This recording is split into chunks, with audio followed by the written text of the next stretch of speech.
Hello everyone, welcome back to our channel. This is Guntur Medical College Department of Anatomy. In this dissection video, we are going to see the quick revision of the entire lower limb in one video. We have covered already all the compartments of the lower limb in separate videos. You can go through that. This is quick revision of lower limb in one video. So in this lower limb, first we will see the three compartments of the thigh. This is the front of the thigh and this side is the medial side of the thigh. First we will complete the front of the thigh muscles. Front of the thigh muscles, are you seeing this is the sartorius muscle. This origin from this anterior superior iliac spine. It crosses the front of the thigh and it is inserted into the upper part of the medial surface of the shaft of the tibia. So this is sartorius and Taylor's muscle. As it acts on both hip and knee joint, it is called as Taylor's muscle by its actions. The next important muscle of the front of the thigh is the quadriceps femoris.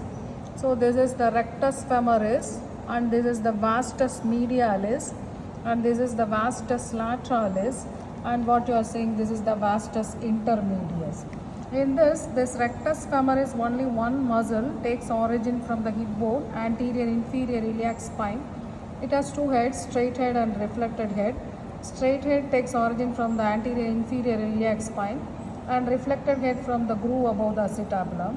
That is the only one muscle taking origin from the hip bone in this quadriceps femoris. The remaining, this vastus medialis and this vastus intermedius, vastus lateralis, takes origin from the femur, medialis from the intertrochanteric line and from the medial lip of the linea aspera, and this vastus lateralis from the intertrochanteric line and from the lateral lip of the linea aspera. This vastus intermedius from the surfaces of the femur, and this quadriceps muscle by this patella and its patellar ligament, it is inserted to the tibial tuberosity. So this is the tibial tuberosity and that is the insertion. Nerve of this compartment is this femoral nerve. Femoral nerve by its anterior and posterior divisions supply the front of the thigh, and this action of this front of the thigh muscle, except the sartorius, this quadriceps femoris is the extension of the hip joint. So that is about the front of the thigh muscles. Now we will see the medial side of the thigh muscle. What you are seeing here is this part is the femoral triangle. We have covered detailed femoral triangle in another video. All of you go through that. Medial side of the thigh consists of, this is the gracilis muscle, and in this place we have the pectineus. This gracilis and pectineus takes origin from the hip bone. Then the remaining adductor longus, adductor brevis and the large muscle, this is the adductor magnus. So these are the muscles of the medial side of the thigh. So the students should understand the medial side of the thigh will take origin from what is the bone in the medial side of the hip, that is the pubis. So naturally all this will take origin from the body of the pubis and from the ramus of the pubis, and they will be inserted to the adductor longus, brevis will be inserted to the medial lip of the linea aspera, and this adductor magnus has two components, hamstring component and this adductor component. So this takes also the origin from the ischial tuberosity. The gap between the two components will be that if you dissect here, you will have the fifth osteoponeurotic opening through which femoral artery continues as the popliteal artery. Adductor magnus is inserted up to the adductor tubercle of the femur. If you say this gracilis, it has same insertion as the upper part of the medial surface of the shaft of the tibia. So three tendons are inserted here, you can see nicely, sartorius, gracilis, and this is the semitendinosus. All these three are called as guy ropes inserted to the upper part of the medial surface of the shaft of the tibia. The nerve of the medial compartment of thigh is the obturator nerve by its anterior and posterior divisions, and its action is the adduction of the thigh. We will see now the back of the thigh muscles. So we are not seeing the gluteal region in this dissected limb, only we are seeing the back of the thigh, anterior compartment and medial compartments of the thigh. So are you seeing this is the back of the thigh muscles? This back of thigh muscles will be this is the biceps femoris and this is the semitendinosus, semimembranosus, biceps femoris, long head and the short head. So all this you can nicely see, they take origin from here, this part of the bone which is removed, that is the ischial tuberosity. So common origin for all these three muscles. Insertion of semitendinosus, we have already told it is inserted to the upper part of the medial surface of the shaft of the tibia as gyro.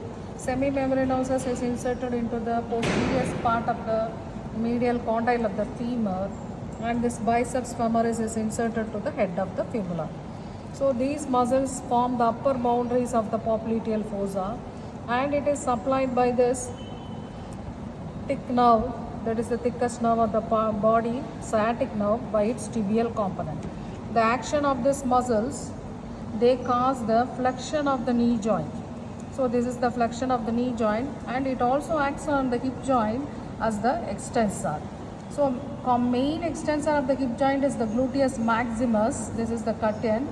So that is the main extensor in anti-gravity movements, but normally when we are standing, the extension of the hip joint is done by this hamstring muscles. It also causes flexion of the knee joint. So now we have completed the thigh. We will move on to the leg compartment. Leg, this is the back of the leg.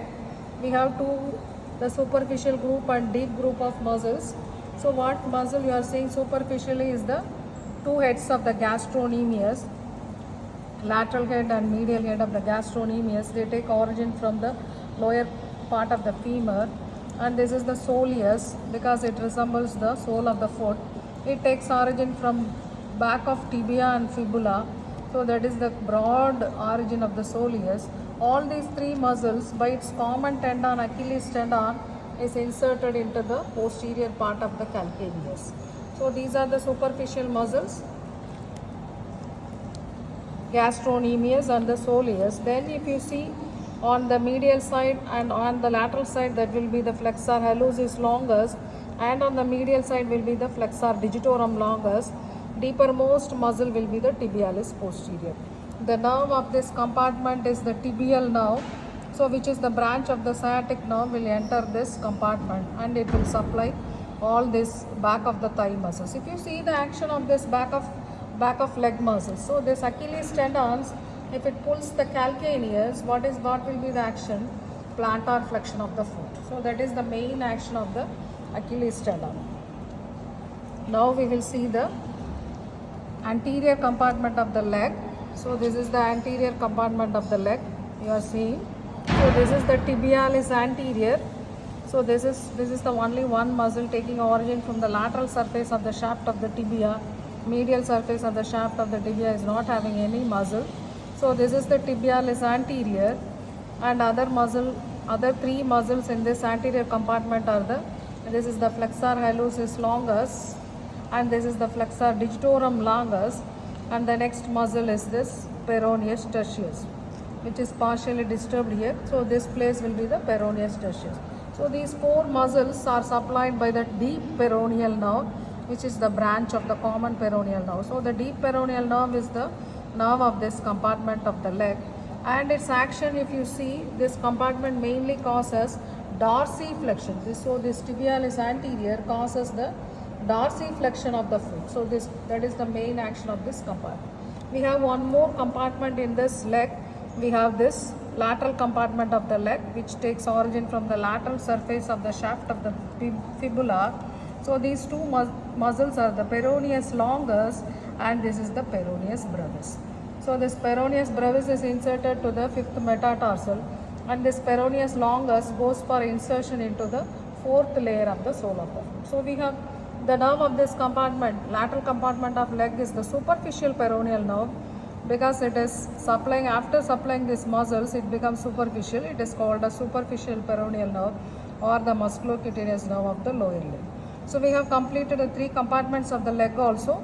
This is the anterior compartment of the leg, which goes to the dorsum of the foot. So if you are given dorsum of the foot also, same tendons you will get. Tibialis anterior, extensor hallucis longus, tibialis anterior, and this will be the extensor digitorum longus. Lateral compartment of the leg, two muscles, peroneus longus, peroneus brevis. Back of the leg, we have the gastrocnemius, soleus.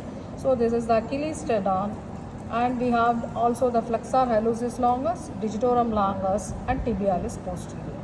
The sole of the foot we have covered in the previous videos. You can go through this, so I am not going to cover the sole of the foot in the video.